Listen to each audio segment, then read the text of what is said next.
Welcome back to Top 5, where I am going to list 5 things that I think would help the park, or in the case resort.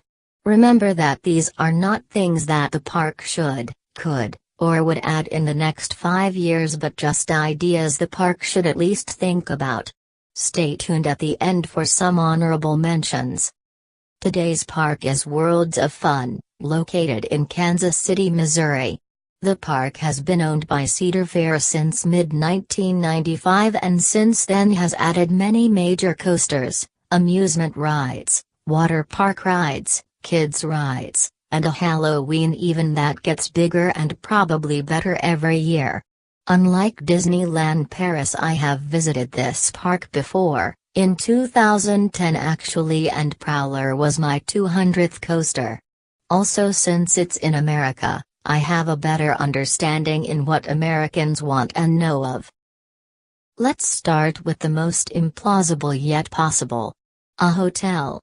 Since 2005, the park has offered Worlds of Fun Village, which has 42 cabins and cottages and 82 RV sites.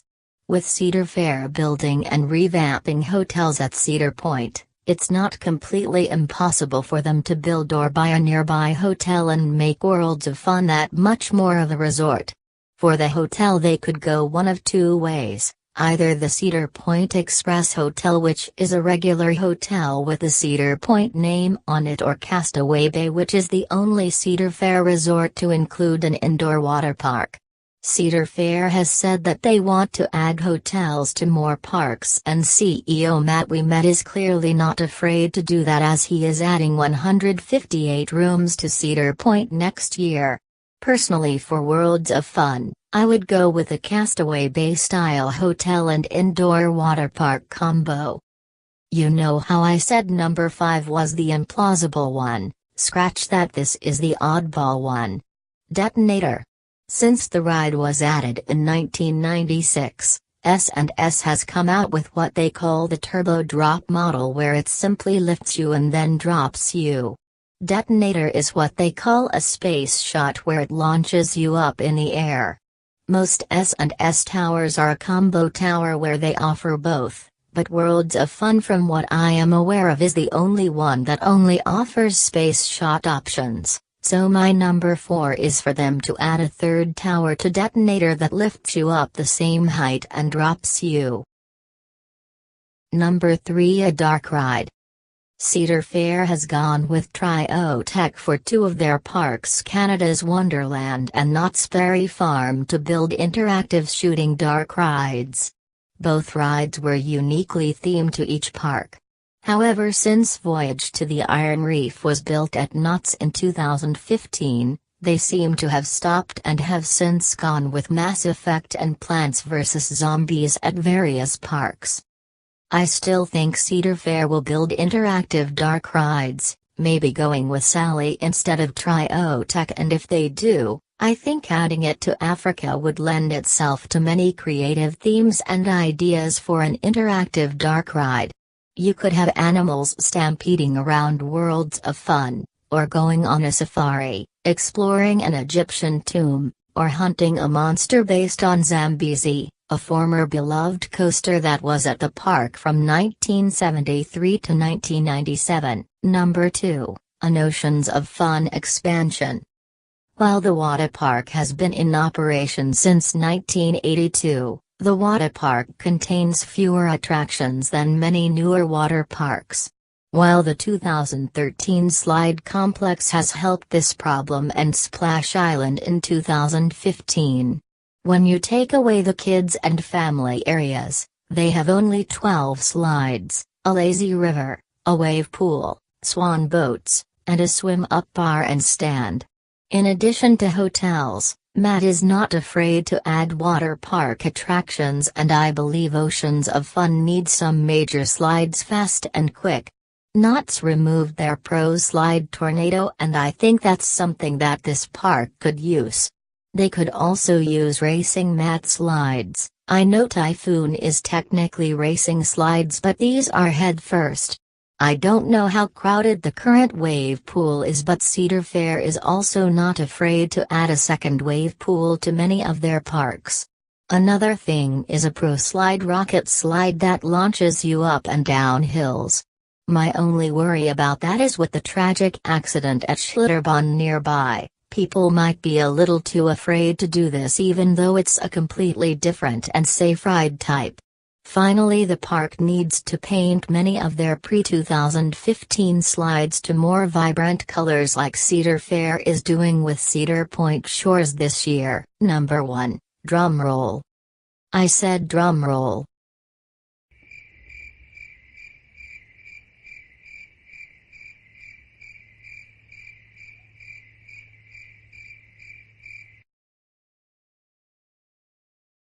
Close enough.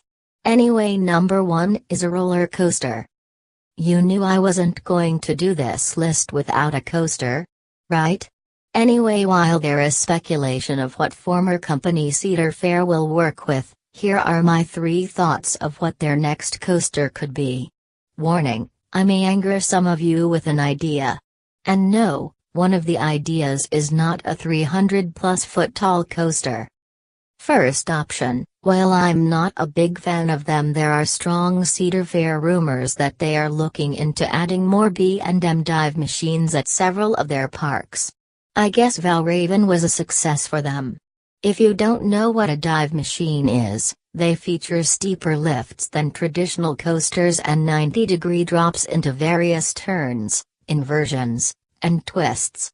They also offer much wider trains than conventional coasters and will most likely have a floorless option and soft vest restraints for a more comfortable experience. Time to anger some of you purists, a Rocky Mountain construction coaster, and I feel that with 2009's Prowler and Timber Wolf getting a little long in the tooth, it might be time to do what King's Dominion is doing to Hurler and Iron Horse the ride with steel track, add some steeper drops, add more airtime, remove the trim brakes, and maybe an inversion or 2 or 3. Another idea that I have is to reverse the helix, where instead of rising up 560 degrees, it goes down 560 degrees, keeping as much speed as possible. Also, maybe they can also fix the gates to correspond to the rows. They would also have to rename it, cause a steel coaster wouldn't be very timber, so they could either pick a spiritual name like Cedar Fair has been doing or do a name contest to generate more free publicity. Option 3, a B&M wing coaster. Similar to the dive machines, I find these a little weak, tame and boring. However, unlike dive machines, they are more marketable and, while tame, offer a more unique experience than the dive coaster due to more elements available. When Cedar Point added Gatekeeper, it boosted attendance significantly, and since B&M now offer a launched option, and Worlds of Fun being about the only Cedar Fair except for Carowinds, California's Great America, and Michigan's Adventure to not offer a launch coaster, it would be an easy way to please many people. Bonus features. Here and some things that I thought about, but the other ideas overpowered them. Fix Mamba Plaza. It's just a concrete walkway with no African or jungle theming. The 50s American-themed coaster's drive-in restaurant doesn't help either. Also consider B&M clamshell trains on Mamba. While I personally agree that Mamba is the best out of all the D.H. Morgan, most will agree that B&M restraints are much comfortable than many restraints. Repaint, rename, and new trains on Boomerang. This might become a recurring theme on these top 5s, but with so many Vekoma boomerangs out there and so many of them horrible and hated by enthusiasts and probably the general public, there really now is no reason why more parks aren't adding the new soft straps that Vekoma has offered for nearly a decade. Cedar Fair added them in 2009 when they added the now flying Cobras to Carowinds. I would also like to see a repaint, but that's optional. Finally, they need to rename it. Why is a coaster in the African section themed to Australian boomerangs? Again, Cedar Fair is not scared of renaming coasters, with Bat at Kings Island, Flying Cobras at Carowinds, and Rougarou at Cedar Point. Did I miss anything? There's the comments section below. Like, comment, and subscribe. Also, if you want to name a park for me to find 5 things to fix, feel free to name. However, since I'm more familiar with American parks, please only name parks in United States and don't name Six Flags parks. I won't do those. Thanks, and Coaster Cat says meow.